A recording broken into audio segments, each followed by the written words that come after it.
하나님, 오늘도 하나님의 말씀이 있는 자리에 우리를 불러 모아 주시고 그 말씀이 우리의 마음과 생각을 움직여서 하나님 앞에 신부된 모습을 더 잘 갖출 수 있는 기회로 허락하여 주심에 감사와 영광을 돌립니다.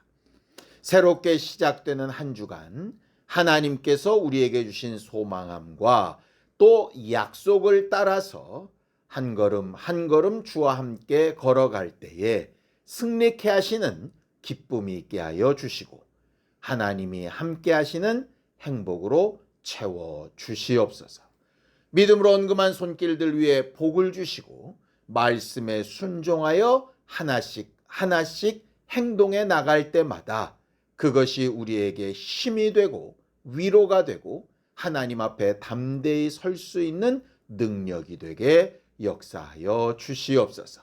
예수님의 이름으로 기도하였습니다. 아멘. 하나님의 말씀은 누가복음 15장 8절에서 10절까지 말씀을 함께 합독하겠습니다. 누가복음 15장 8절에서 10절까지 말씀입니다. 함께 읽습니다. 시작. 어떤 여자가 10 드라크마가 있는데 하나를 잃으면 등불을 켜고 집을 쓸며 찾아내기까지 부지런히 찾지 아니하겠느냐. 또 찾아낸즉 벗과 이웃을 불러 모으고 말하되 나와 함께 즐기자. 70 드라크마를 찾아내었노라 하리라. 내가 너희에게 이르노니 이와 같이 죄인 한 사람이 회개하면 하나님의 사자들 앞에 기쁨이 되느니라. 우리 하나님은 하나님의 일을 진행시켜 나가실 때에 사람들을 사용하십니다. 그것도 어떤 사람들을 사용하시느냐? 준비된 사람들을 사용하신다라고 하는 그런 말이 있어요. 이렇게 보면 2세 아들들 가운데 두 번째 왕을 고르실 때 사람들이 볼 때는 2세의 장남인 엘리압 같이 아주 크고 장대하고 뭐 이런 사람을 골라서 왕을 시키실 것 같았는데 제일 막내인 다윗을 왕으로 삼으시잖아요. 그 당시에는 왜 다윗이 선택받았는지 이해하는 사람이 아마 없었을 거예요. 근데 나중에 이렇게 보면 그가 목자로 잘 훈련되고 작은 일에도 매우 충성된 것을 잘 차곡차곡 준비해 왔던 사람이었기 때문에 그가 이스라엘 백성을 잘 인도할 수 있는 목자로서의 역할을 감당하게 하셨다. 뭐 이렇게 설명하지요. 또 모세가 40년 동안 왕가에서 왕자로서의 공부를 잘하고 또 40년 동안은 장인의 양떼를 치면서 목자로서의 준비를 잘한 이후에 80이 되어서야 백성들을 인도할 수 있는 리더로 이렇게 세워졌던 것도 그 한 예라고 볼 수 있습니다. 또 우리가 이제 공부하는 학생들한테 가장 많이 쓰는 비유 중에 하나이지요. 예수님의 제자 중에 수제자라고 하는 건 베드로였지만 실제로 초대교회에 가장 큰 역할을 했던 사도는 바울 아니었느냐. 무슨 차이가 있나? 베드로는 예수와 3년이나 함께한 좋은 경험을 했지만 언어도 학문도 준비가 안 됐던 사람이고 사울은 학문도 준비가 되고 율법도 준비가 되고 이런 여러 가지 것들이 잘 공부되어 준비된 사람이었기 때문에 더 크게 쓰셨다. 그러니 공부해야 된다. 뭐 이런 얘기들을 되게 많이 합니다. 뭐 어쨌든 하나님은 이렇게 준비되어진 사람들을 사용하시는 것이 맞는 것 같아요. 하나님이 노아의 때에 홍수로 이 세상을 멸하겠다고 결정을 하셨죠. 그런데 그 시기를 언제 정하시느냐 하면 노아와 그 8 식구가 방주를 다 준비했을 때까지 기다리셨다가 준비가 끝나니까 그 다음에 홍수의 일을 하시잖아요. 이것만 봐도 사람의 준비가 필요하구나. 하구나라고 하는 걸 우리가 유추할 수 있습니다. 그래서 우리가 흔히 이런 말도 쓰죠. 하늘은 스스로 돕는 자를 돕는다. 뭐 이런 말을 씁니다. 틀린 말은 아닌데 기독교 신앙을 가진 사람들 중에 이 부분을 강조하다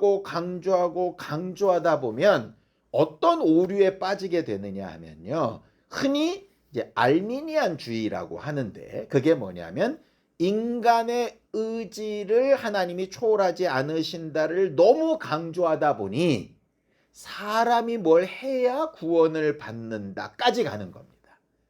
가톨릭에서 선행을 많이 해야 구원을 받는다라고 주장하는 일부가 있는 것처럼 또 기독교 신앙을 가진 사람들 중에도 그래도 뭘 좀 해야 구원을 받는 거 아니야? 라고 생각하는 부분들이 강해진다는 거죠. 그러니까 분명히 하나님이 준비된 사람을 쓰시는 거는 맞는데 그거를 너무 강조하면 이제 오해가 되는 겁니다. 왜 그러냐? 그럼 그렇게 준비된 사람은 하나님이 다 쓰셨냐? 또 그건 아니거든요. 생각해 보세요. 모세를 80년 동안 준비시키셔가지고 쓰셨어요. 그렇죠? 그런데 어디까지 쓰십니까? 딱 느보산까지만 쓰시는 거예요. 준비된 힘과 능력과 체력이 충분히 가나안 땅에 들어갈 만큼 남아있음에도 불구하고 하나님이 여기까지 이렇게 멈추신다는 거죠. 그렇죠? 또 다윗과 같은 경우도 그렇게 잘 준비된 왕이었는데 성전을 짓고 싶어서 모든 것을 다 준비해 놨음에도 불구하고 너는 그건 안 돼. 이렇게 또 브레이크를 거신단 말이에요. 아니 준비된 사람을 쓰신다면서요. 솔로몬은 준비가 안 돼 있고 다윗은 준비가 돼 있으면 당연히 다윗을 쓰셔야지 이렇게 생각할 만한데 하나님의 주권은 또 아닌 경우가 있거든요.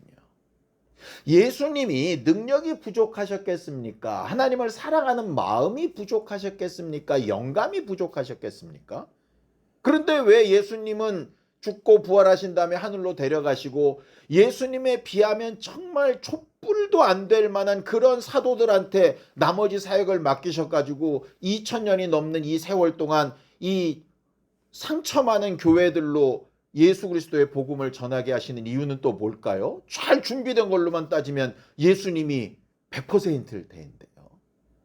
그러니 이게 준비된 자를 쓰시는 것도 맞는데 결정적인 순간에 뭐를 초월하지 못하느냐? 하나님의 주권을 초월하지 못한다? 이것도 또 정답인 거예요. 성경을 좀 볼까요? 이사야서 45장 9절입니다. 함께 읽습니다. 시작. 질그릇 조각 중 한 조각 같은 자가 자기를 지으신 이와 더불어 다툴진대 화 있을진저 진흙이 토기장이에게 너는 무엇을 만드느냐 또는 내가 만든 것이 그는 손이 없다 말할 수 있겠느냐라고 이렇게 말하죠. 흔히 말하는 질그릇의 비유 말입니다. 이건 이제 하나님의 주권을 아주 전적으로 인정하는 거죠. 근데 여기도 함정이 있습니다. 하나님의 주권이 굉장히 중요한 건 맞는데 그걸 강조하다 도가 지나치면 어떻게 되느냐? 장로교회의 예정론을 넘어서 운명론으로 갑니다. 우리가 뭘 할 수 있겠어? 하나님이 다 결정하시는 거지. 이렇게 가는 겁니다. 그러니까 되게 재밌죠? 똑같은 성경에 있는 내용인데 준비된 자를 쓰신다를 막 따라가다 보면 그 끝이 어떻게 되느냐면 사람이 의지로 뭔가를 할 수 있다. 사람이 결정하면 하나님은 따라오신다. 이렇게 착각을 하게 되고 하나님의 주권이라는 부분이 분명히 있어서 그걸 막 따라가다 보면 사람이 할 건 아무것도 없고 하나님이 다 알아서 하신다로 가게 되는 거예요. 뭐가 문제냐? 극과 극으로 가면 정말 하나님이 알려주고 싶어 하셨던 진짜 하나님의 모습은 발견 못한다는 거예요. 그럼 신앙생활은 어떤 모습을 가지는 거냐? 이 두 가지가 다 존재해야 되죠. 하나님이 결정하시고 또 제한하시는 한계는 인정하되 그럼 그 한계 안에서 내게 주어진 것을 어떻게 준비하고 어떻게 지키고 어떻게 힘써서 열매를 맺을 것인가, 이 두 가지가 동시에 존재해야 된다는 거예요. 마치 우리가 운전을 하다 보면 운전 페달이 두 개가 있죠. 오토매틱의 경우에. 하나는 뭐죠? 밟으면 가는 겁니다. 하나는 밟으면 서는 겁니다. 자동차가 제대로 기능을 발휘하기 위해서는 이 두 가지가 같이 존재해야 되죠. 같이 존재하는데 한꺼번에 밟으면 안 되는 거잖아요. 이걸 밟을 때도 있고 저걸 밟을 때도 있죠. 그러니까 내가 준비해야 되는 때가 있고 하나님이 거기까지 하시는 때가 있죠. 이거를 잘 조화시키는 게 사실은 행복한 신앙생활의 비법입니다. 그래서 성경이 말하는 거예요. 모든 것이 가하나 모든 것이 유익하지 않기 때문에 어쩔 때는 모든 것을 하나님이 해주실 수 있지만 네가 준비하고 지켰으면 좋겠어 하실 때가 있고, 내가 준비하고 애쓴 것이 이만큼 있어도 하나님이 보실 때 그건 너무 오바되는 것이니 여기까지만 하는 게 유익하겠어 하면 거기서 멈춰야 될 때가 있는 거죠. 결국 가고 서는 거를 잘 훈련받는 게 신앙생활의 기초입니다. 이스라엘의 광야 생활이 그랬죠. 구름기둥과 불기둥이 떠오르면 가고 멈추면 멈추는 겁니다. 그걸 몇 년 동안 훈련하느냐? 40년 동안 훈련합니다. 40년 동안 훈련했는데도 가나안 땅에 들어가서 이게 잘 안 되죠. 자꾸 오버하게 되고 덜 하고 싶어 하고, 이게 이제 계속 싸움이 되는 거예요. 그거를 어떻게 순종하며 살 것인가 하는 것을 죽기까지 계속 연습하고 훈련하고 편차를 줄여나가는 게 신앙생활의 가장 아름다운 모습 같습니다. 야고보서 4장 15절입니다. 함께 읽죠. 시작. 너희가 도리어 말하기를 주의 뜻이면 우리가 살기도 하고 이것이나 저것을 하리라 할 것이거늘, 이렇게 얘기합니다. 두 가지입니다. 하나님이 정하시면 내가 이걸 최선을 다해 하겠다. 하나님이 하셨으니 하나님이 다 할 거야? No. 내가 최선을 다했으니 하나님이 도우실 거야? No.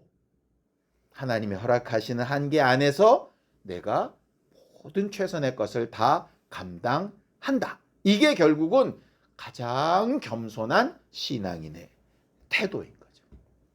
하늘 가는 여정도 마찬가지입니다. 하나님이 결정하시고 계획하시고 한계를 정하신 부분이 분명히 있겠죠. 예를 들면 언제일지 모르지만 예수가 이 땅에 다시 오시기로 한 날 오실 겁니다. 우리가 아무리 더 그 기한을 길게 하고 싶어도 길게 할 수 없지요. 왜? 때와 기한은 아버지께 있으니까요. 반대의 경우도 있습니다. 그가 오시는 날은 아직 멀었는데 내게 주어진 날이 그날까지일 수 있잖아요. 난 아직 나이가 젊으니까 준비된 게 많으니까 해야 될 일이 많으니까 많은 이유를 댈 수 있지만 하나님께서 오늘 네 시간을 내가 취하겠다 하시면 우리는 아무도 반항하지 못하고 거기까지 해야 되지 않겠습니까? 그러니까 우리가 내일도 고민하고 10년 후도 고민하고 내 자녀의 미래도 고민하고 하지만 실상은 고민은 할 수 있지만 그 날이 올지 알지는 내 한계에서 벗어난 문제잖아요. 그러니 기회를 주시면 내가 이렇게 하겠습니다 까지만 가능한 부분인 거죠. 그럼 결국 내가 할 수 있는 일은 뭡니까? 이미 내게 주어진 일, 주어진 환경, 주어진 시간에 최선을 다해서 뭘 할 수 있지? 거기까지 내가 할 수 있는 거죠. 그러니 하루하루 오늘의 일을 차곡차곡 해나가는 겁니다. 계획을 세우지 말자는 얘기 아닙니다. 과거를 후회하지 말자는 얘기 아닙니다. 바꿀 수 없는 과거나 있을지 없을지 모르는 미래 때문에 오늘의 기회를 놓치는 사람이 제일 미련한 사람이라는 얘기예요. 그러니 우리가 신앙생활 할 때 예수가 다시 오시든 내가 주 앞으로 가든 내가 준비해야 될 것과 지켜야 될 것을 잘 잘 살필 필요가 있는 거죠. 우리는 지난주에 우리가 준비해야 될 것에 대해서 은혜를 나눴었습니다. 그렇죠? 이미 우리가 얻은 구원이 있어요. 내가 잘나서가 아니라 예수께서 피 흘려 죽으시고 부활하심으로 우리가 구원받은 등불, 살아있는 영혼을 가지게 되었습니다. 물론 그 영혼 안에 충분한 기름이 있어서 밝게 빛나고 있는지, 아니면 아주 저전력 모드로 해가지고 그냥 불만 겨우겨우 유지하고 있는지, 그거는 사실 불분명하지만 어쨌든 내 안에 살아있는 등잔이 있다는 것은 사실 아니겠습니까? 그러면 내가 준비해야 될 것은 뭐냐? 더 밝게, 더 길게, 더 제대로 빛을 낼 수 있도록 말씀으로 채움을 얻고 성령의 감동으로 채움을 얻으면서 그거를 매순간 매순간 주어진 환경 내에서 계속 순종해 나가는 것, 굉장히 필요한 문제인 거죠. 그거를 잘 준비해 보자. 그래야 신랑이 오실 때에 기쁨으로 맞이할 수 있다라고 지난주에 우리가 은혜를 나눴습니다. 오늘은 무슨 얘기를 하려고 그러느냐? 준비해야 될 것과 지켜야 될 것이 있다면 오늘은 지켜야 될 부분을 좀 이야기하려고 합니다. 오늘 본문에 보면 한 여자가 10드라크마를 가지고 있었다라고 이렇게 말을 합니다. 이제 드라크마라고 하는 것은 그 당시 이제 화폐 단위인데요. 지금으로 따지면 우리는 뭐 1원, 2원, 3원 이렇게 되고, 미국은 달러하고 영국은 파운드 쓰는 것처럼 그 당시 헬라 기준으로서는 드라크마가 있었던 거예요. 근데 그 드라크마는 로마의 화폐 단위인 데나리온하고 같은 것입니다. 근데 그 데나리온이 어떤 거냐? 이런 거예요. 자, 마태복음 20장 2절입니다. 함께 읽죠. 시작. 그가 하루 한 데나리온씩 품꾼들과 약속하여 포도원에 들여보냈다라고 이렇게 되어져 있죠. 그러니까 그 당시에 한 드라크마, 한 데나리온은 무슨 의미냐? 한 사람, 성인의 하루 품삯이라는 얘기예요.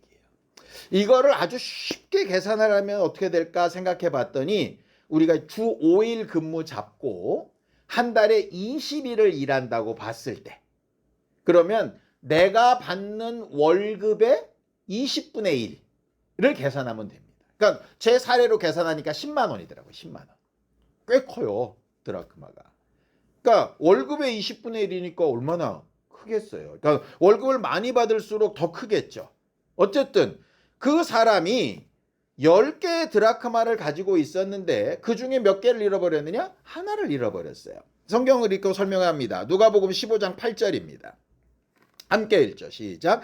어떤 여자가 10드라크마가 있는데 하나를 잃으면 등불을 켜고 집을 쓸며 찾아내기까지 부지런히 찾지 아니하겠느냐라고 이렇게 이야기합니다. 제가 만약에 10만 원을 잃어버렸다. 엄청나게 찾을 것 같아요. 왜요? 10만 원이 이 집 장난도 아니고요. 그런데 저는 제 일당으로 따지니까 10만 원이지, 월급을 훨씬 많이 받는 사람은 이게 20만 원도 되고 30만 원도 되지 않겠습니까? 정말로 막 돈 많이 버는 사람은 한 50만 원, 60만 원도 되지 않겠습니까? 그러니 당연히 찾아야죠. 막 쓸며 찾아야죠. 당연히 그 가치대로만 봐도 찾아야 되는 게 맞습니다. 찾는 것까지는 이해가 되는데 그 다음에 이해가 안 되는 게, 이게 이해가 안 돼요. 자, 누가복음 15장 9절입니다. 그 다음 구절이죠. 함께 읽습니다. 시작. 또 찾아낸즉 벗과 이웃을 불러 모으고 말하되 나와 함께 즐기자. 잃은 드라크마를 찾아내었노라 하리라 라고 이렇게 이야기를 합니다. 친구나 이웃이 몇 명이나 되는지는 잘 모르겠어요. 근데 제가 10만 원을 잃어버렸는데 10만 원을 다시 찾았습니다. 제 그릇의 크기로는 내가 10만 원을 잃어버렸다가 다시 찾았으면 어느 정도까지 쓸 수 있을까? 기분 좋다고. 야, 10만 원 찾았으니까 쓰자. 이걸 얼마나 할 수 있을까? 그러니까 제 그릇은 작아서 그런지 한 2, 3만 원 정도예요. 근데 2, 3만 원 가지고 벗과 이웃들을 불러 모아서 즐기자가 안 되겠죠? 요새 같아서는 짜장면 한 그릇씩 또 못 먹을 것 같은데요. 그죠? 그러니까 10명만 모여도 짜장면 먹으면은 10만 원이 훌쩍 넘어갈 테니까, 그러면은 잃어버린 10만 원을 찾아가지고 10몇만 원이 넘게 쓰면 바보잖아요. 가치상 안 맞지 않습니까? 근데 왜 이런 비유를 하셨고 이스라엘 사람들은 이런 비유를 왜 또 끄덕이면서 또 들을 수 있었을까? 우리가 잘 알기도 하지만 아주 구체적인 내용을 좀 보려고 합니다. 이스라엘에는 세메디라고 하는 장식품이 있습니다. 사진을 좀 이렇게 보시면 이렇게 돼 있어요. 저 동글동글한 동전이 하나의 드라크마입니다. 하나의 드라크마가 동전이기도 하지만 저렇게 엮으면 그 당시 여자들이 이렇게 이마 앞에 이렇게 둘러쓰는 장식품이 돼요. 근데 이 장식품이 어떤 의미를 가지느냐, 예를 들면 이런 겁니다. 과거 조선시대 때에 처녀들은 머리를 길게 따고 뭘 묶죠? 댕기를 묶죠. 댕기를 묶었다는 얘기는 시집을 안 간 사람이라는 얘기입니다. 그렇죠? 시집을 가게 되면은 뭐를 끼죠? 쪽진다 그러잖아요. 머리를 들어 올려서 그 다음에 핀 같은 걸 꽂죠. 그걸 보면 아, 남편이 있는 사람이구나, 이렇게 되지 않습니까? 이 세메디라고 하는 것이 뭐냐 하면 우리가 지난주에 배웠던 것처럼 신랑이 정혼을 하고 다시 데리러 오겠다라고 약속한 이후에 떠나잖아요. 떠날 때 과거 조선시대 때는 무슨 거울을 깨가지고 맞춰보고 뭐 이런 거 했지 않습니까? 그것처럼 증표로 주고 가는 것이 바로 세메디인 거예요. 그러니까 일종의 약혼 반지 같은 겁니다. 그래서 그거를 이렇게 차고 있는 사람은 이미 임자가 있는 사람이라는 얘기예요. 그래서 심지어 이제 이스라엘의 기록에 보면 이렇다 그래요. 강도나 도둑들이 들어왔다가 최소한 다 훔쳐가도 뭐는 안 가져가느냐? 세메디는 안 가져간대요. 왜냐하면 세메디를 잃어버렸다, 이게 파손되었다라는 거를 어떤 의미로 받아들이느냐? 정절이 깨졌다로 받아들이는 거죠. 이스라엘 사람들의 입장에서. 그러니까 뭐 그렇게까지 이렇게 할 수 있지만 그들이 가진 문화가 그랬다는 거예요. 그래서 다른 건 다 잃어버려도 이 세메디는 잃어버리면 안 되는 거예요. 늘상 내 위에 있는지. 그래서 계속 머리에 얹고 있는 이유는 계속 이것을 주시하고 있는 거죠. 율법에 보면, 그러니까 하나님의 법을 여기다도 관에도 달고 옷깃에도 달고 막 답니다. 왜? 안 잊어버리려고. 그만큼 내 몸에 가까이 두잖아요. 심지어 할례는 내 몸에다가 흔적을 내가지고 소변을 볼 때마다 내가 율법의 사람이라는 걸 계속 각인을 시키잖아요. 세메디도 마찬가지의 역할을 하는 겁니다. 그러니까 이 10개의 드라크마가 모여진 세메디의 가치는 열을 품삯이라고 하는 가치보다 훨씬 높은 데 있는 거죠. 사람이 얼마나 가치가 있을까? 이걸 이렇게 물리학자들이 계산을 해봤대요. 뭐 이는 얼마, 칼슘은 얼마, 이런 것들이 있지 않습니까? 육체를 구성하는. 그거 기껏 해봐야 몇만 원 안 된다는 거예요. 원료로만 치면. 지방으로 뭐 비누 만들고 뭐 이렇다고 했을 때 좀 잔인하지만 결국 이 사람의 몸뚱아리의 가치는 몇만 원에 불과하다고요. 그냥 원소 기호로만 따지면. 그런데 그렇게 사람을 취급하는 건 아니죠. 분명히 육체가 내 사람으로서의 굉장히 중요한 기능을 하긴 하지만 이 가치와 내재적인 가치는 전혀 다르잖아요. 또 사람이라고 다 똑같은 가치를 가지지 않죠. 회사에서 나를 평가하는 가치와 가정에서 나를 평가하는 가치는 다르잖아요. 예를 들어 성적으로 쭉 줄 세우는 학교 같은 데서 내 아이를 보는 가치와 부모가 볼 때 내 아이의 가치는 완전히 다르잖아요. 똑같이 이 세메디라고 하는 것도 그냥 드라크마라고 하는 동전의 가치와 세메디로서의 가치는 완전히 다르다는 이야기죠. 그러니 단지 10만 원 정도를 되찾아서 10만 원 이상을 썼다로는 설명이 안 되는 부분이 있다는 겁니다. 결과적으로 신랑을 기다리는 마음, 정절을 지키는 자세, 뭐 이런 거겠죠. 성경에는 이런 부분들이 있습니다. 다니엘과 세 친구가 바벨론으로 포로로 잡혀갔을 때 뭐를 결심하죠? 우상에게 드려진 고기나 좋은 음식을 먹지 않고 야채만 먹기로 결심을 합니다. 사람들은 그렇게 생각할 겁니다. 뭐 그렇게까지? 아니, 예수님도 나중에 말씀하셨잖아요. 이게 뭐 안으로 들어가는 게 더럽히는 게 아니라 나오는 게 더럽힌다. 뭘 먹든 뭔 상관이야. 그런데 뭘 그렇게까지 결심을 해? 이렇게 말할 수 있겠죠. 또 다윗이 저번에 우리아의 아내를 범한 다음에 자기 죄를 덮으려고 우리아를 전장에서 부르죠. 쓸데없는 거 막 묻고 그 다음에 밧세바한테 들어가서 자고 가 그랬더니 우리아가 어떡합니까? 내 동료들은 다 전쟁터에서 고생하는데 내가 집에 들어가서 아내와 편안히 자면 안 돼. 그러면서 바깥에서 야영하고 떠나잖아요. 뭘 또 그렇게까지? 그 상황에서 그냥 들어가 잘 수도 있는 거지. 그게 뭔 죄라고 이렇게 말할 수 있지 않겠습니까? 신앙생활할 때 우리가 간혹 그럴 수 있다는 거죠. 너무 율법에 매여가지고 막 이렇게 아무것도 못하고 죄에 막 질까봐 두려워 떨면서 하는 것도 문제이지만 반대로 9개나 남았는데 하나 정도 뭘 그렇게까지 그걸 이렇게 말하는 부분이 혹 있을 수도 있잖아요. 우리가 신랑 되신 예수를 기다린다라고 할 때 내가 그 세메디 하나가 떨어져 나갔다고 내가 그 신부가 아닌 것도 아니고 정혼이 없어지는 것도 아니고 세메디를 잃어버렸다고 법적으로 파혼을 하거나 그런 건 아닙니다. 단지 뭐만 있느냐? 내가 신랑을 다시 만났을 때 그게 파손된 게 부끄러운 거죠. 제가 아주 실수한 적이 있었어요. 신혼 초에 결혼했을 때 결혼 반지를 맞췄거든요.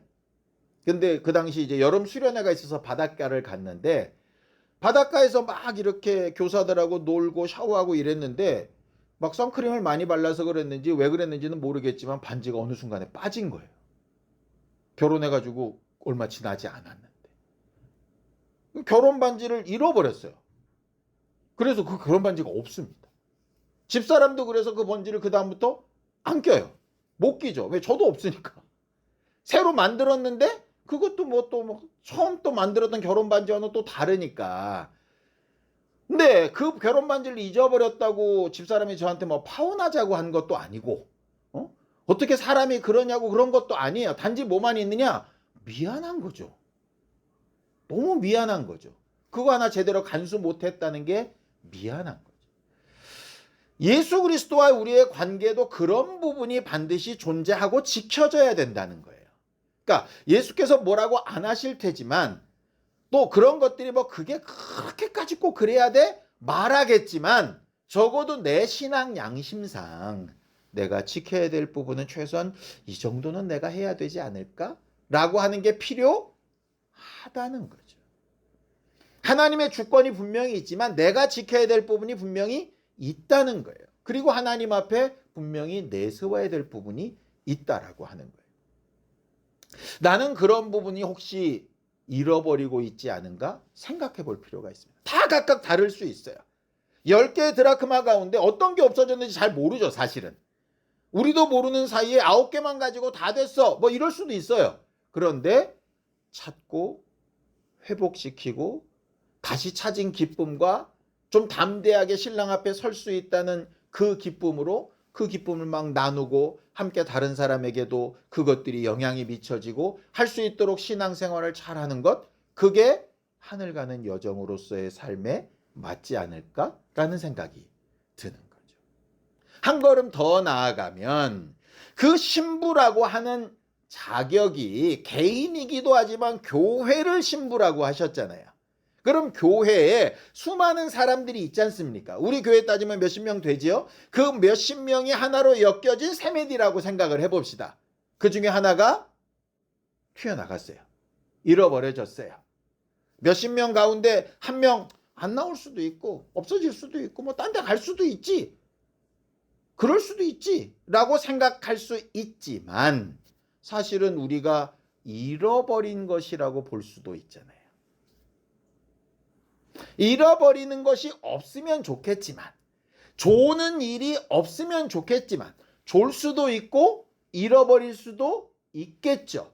최소한 졸았어도 깨어서 준비할 것을 준비해야 되고, 잃어버렸어도 다시 찾으려고 하고 찾기 위한 노력까지는 내가 해야 올바르지 않을까라는 생각이 드는 거죠. 물론 그걸 내가 찾고 잃어버리지 않았다고 내가 엄청난 사람이고, 그러지 않았다 그래서 하나님이 난 너 모른다 이러지는 않겠지만, 우리가 정말 하나님 앞에서 내 자신을 볼 때 어떤 부분이 놓쳐지고 있는가는 좀 생각해 볼 필요가 있는 거죠. 왜 그러느냐? 이건 내 생각이 아니라 예수님의 생각이기 때문에 그렇습니다. 자, 요한복음 6장 39절입니다. 함께 읽습니다. 시작. 나를 보내신 이의 뜻은 내게 주신 자 중에 내가 하나도 잃어버리지 아니하고 마지막 날에 다시 살리는 이것이니라. 여기에 예수께서 하신 말씀 딱 하나 있죠. 하나도 잃어버리지 아니하고. 우리는 예수님처럼 하나도 잃어버리지 아니하고는 아마 못할 겁니다. 그러나 대신 가로치고 가능한 하나도 잃어버리지 않게 하려고 노력하고 준비하고 지키고까지는 돼야 되지 않을까라는 생각이 드는 거죠. 물론 잃어버리고 놓친 것 때문에 오늘을 제대로 못 산다면 그만큼 또 바보 같은 게 없을 겁니다. 그건 아니지만 적어도 다시 되찾으려고 하고 확인해 보려고 하고 난 어디서 무엇을 어떻게 떨어뜨렸는가를 생각해봐야 되지 않을까라는 생각을 하는 거죠. 계시록에도 보면 처음 사랑을 잃어버렸다 이런 말씀들이 있죠. 그게 마치 세메디와 같은 것이라고 생각합니다. 각자가 다 다를 겁니다. 예배하는 기쁨을 잃어버렸던, 찬양하는 기쁨을 잃어버렸던, 감사를 잃어버렸던, 구원에 대한 확신을 잃어버렸던, 내가 어떻게 살아야 될지에 대한 목표를 잃어버렸던 잘 모르겠어요. 잃어버린 것이 없으면 좋겠지만 잃어버린 것이 있다면 부지런히 쓸고 찾으며 찾기까지 애쓰고 애쓰는 모습이 하나님 앞에 기억되어질 수 있는 그런 교회였으면 참 좋겠습니다. 쉽지 않죠. 왜냐하면 이쯤이면 다 됐어 이렇게 하고 싶은 게 우리들의 성향이잖아요. 남들도 다 그렇게 사는데 뭐 이렇게 말하고 싶은 게 우리들의 면피하고 싶은 속성들이잖아요. 그걸 끝까지 붙들고 어떻게 더 잘해보지 이런 마음을 가지는 게 많이 부담스럽고 사실은 힘들잖아요. 하나님과의 관계든 사람의 관계든 내가 하는 일에 대해서는 마찬가지 아니겠습니까? 근데 하나님이 도우실 때 어떤 사람을 도우실까? 아까 그 준비된 것이라는 게 어마어마한 걸 준비해서 무슨 자격증을 땄다는 의미보다 그런 마음으로 계속 하나님 앞에 겸손하게 하나님의 도우심을 받아보려고 애쓰는 사람을 도우시지 않을까? 사람들은 뭔가를 딱 이룬 사람을 대단해 이렇게 볼지 모르지만 하나님이 보실 때는 뭘 확 이룬 사람들보다 계속 이루어가는 일을 하나님과 함께 보려고 애쓰고 찾아가는 사람이 훨씬 더 귀하게 보이지 않을까라는 생각이 든다는 거죠. 부모의 입장이 돼보면 그런 게 좀 확실한 것 같아요. 자식들 중에 뭘 막 이루고 대단하고 반짝반짝하고 자식은 좋죠. 마음도 안심이 되고 의지도 되고 그렇죠. 그런데 그걸 막 해나가는 과정을 보면 안쓰럽기도 하고 그렇긴 하지만 그 마음이 쟤는 안 될 것 같아 이런 부모는 없을 거 아니겠습니까? 더 도와주려 하고 함께 하려고 하고 그렇게 애쓰는 모습 자체가 이쁘고 한 것처럼 적어도 우리가 예수 그리스도 앞에서 그런 신부로 살아갈 수 있다면 하늘 가는 여정이 되지 않을까라는 생각이 드는 거예요. 잘 될 때든 혹 그렇지 못할 때든 뭔가를 이룬 것 같을 때든 그렇지 못할 때든 하나님과의 그 끈끈한 관심과 하나님의 말씀대로 살아가려고 하는 그 애씀이 우리 안에 있어서 하나님이 정하신 주권적인 그 한계 안에서 우리가 하는 모든 것들이 기억에 남고 인정받아가며 살아가는 그런 신부들이 되어갈 수 있도록 신랑을 기다리는 기쁨으로 충만한 이번 한 주간이 되기를 예수님의 이름으로 축원합니다. 함께 기도하겠습니다. 하나님 아버지, 하나님께서 우리 모두를 도우시고 매 순간 매 순간 우리가 잃어버린 것과 놓치고 있는 것과 망각하고 있는 것들을 성령으로 생각나게 하시고 말씀으로 기억나게 하시고 또 우리에게 감동하여 주셔서 해야 될 일과 방향을 찾아 한 걸음씩 잘 따라갈 수 있는 우리 모두가 되게 하셔서 가정에서도 교회에서도 사회에서도 우리 각각의 삶에서도 하나님과 함께하는 기쁨과 감사가 넘치고 채워지는 일들이 풍성해지며 지켜야 될 것을 잘 지키게 도와주옵소서. 하나님, 우리는 신랑을 만날 때를 잘 준비하되 지켜야 될 것과 놓치지 말아야 될 것, 되찾아야 될 것과 다시 시작해야 될 것들을 잘 인도받는 지혜로운 교회, 지혜로운 신부들이 되게 도와주시옵소서. 예수님의 이름으로 기도하였습니다. 이제는 우리 주 예수 그리스도의 은혜와 하나님 아버지의 극진하신 사랑과 성령님의 감동하시고 함께하시는 분명한 증거가 하나님 앞에 지킬 것과 준비할 것을 잘 인도받아 순종하려고 한 우리 모두 위에 이제로부터 영원까지 함께 있을지어다. 아멘.